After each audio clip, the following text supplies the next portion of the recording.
The Science of Getting Rich by Wallace D. Wattles. Chapter 1. The Right to be Rich.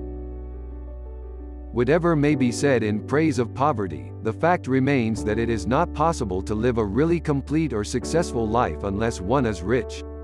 No man can rise to his greatest possible height in talent or soul development unless he has plenty of money, for to unfold the soul and to develop talent he must have many things to use, and he cannot have these things unless he has money to buy them with.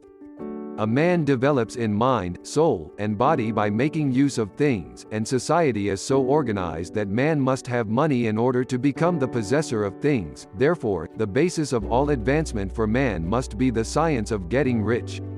The object of all life is development, and everything that lives has an inalienable right to all the development it is capable of attaining. Man's right to life means his right to have the free and unrestricted use of all the things which may be necessary to his fullest mental, spiritual, and physical unfoldment, or, in other words, his right to be rich. In this book, I shall not speak of riches in a figurative way. To be really rich does not mean to be satisfied or contented with a little. No man ought to be satisfied with a little if he is capable of using and enjoying more. The purpose of nature is the advancement and unfoldment of life, and even man should have all that can contribute to the power, elegance, beauty, and richness of life. To be content with less is sinful. The man who owns all he wants for the living of all the life he is capable of living is rich, and no man who has not plenty of money can have all he wants. Life has advanced so far, and become so complex, that even the most ordinary man or woman requires a great amount of wealth in order to live in a manner that even approaches completeness. Every person naturally wants to become all that they are capable of becoming. This desire to realize innate possibilities is inherent in human nature. We cannot help wanting to be all that we can be. Success in life is becoming what you want to be. You can become what you want to be only by making use of things, and you can have the free use of things only as you become rich enough to buy them. To understand the science of getting rich is therefore the most essential of all knowledge. There is nothing wrong in wanting to get rich. The desire for riches is really the desire for a richer, fuller, and more abundant life, and that desire is praiseworthy.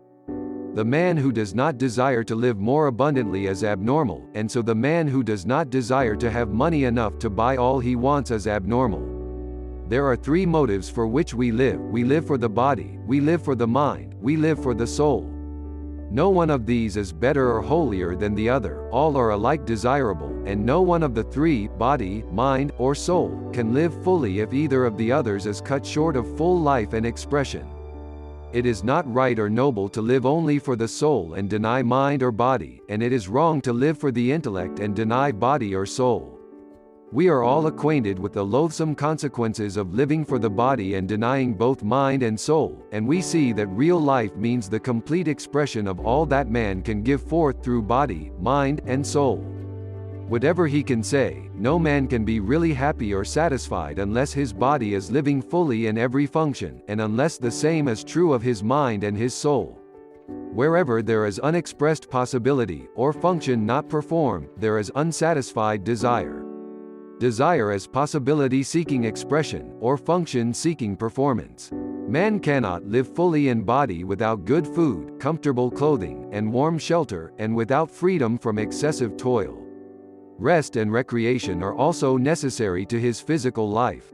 He cannot live fully in mind without books and time to study them, without opportunity for travel and observation, or without intellectual companionship. To live fully in mind he must have intellectual recreations, and must surround himself with all the objects of art and beauty he is capable of using and appreciating.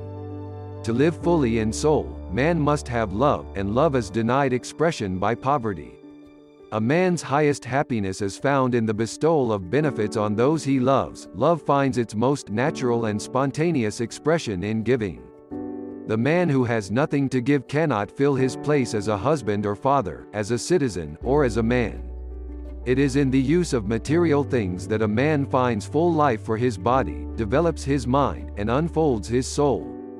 It is therefore of supreme importance to him that he should be rich.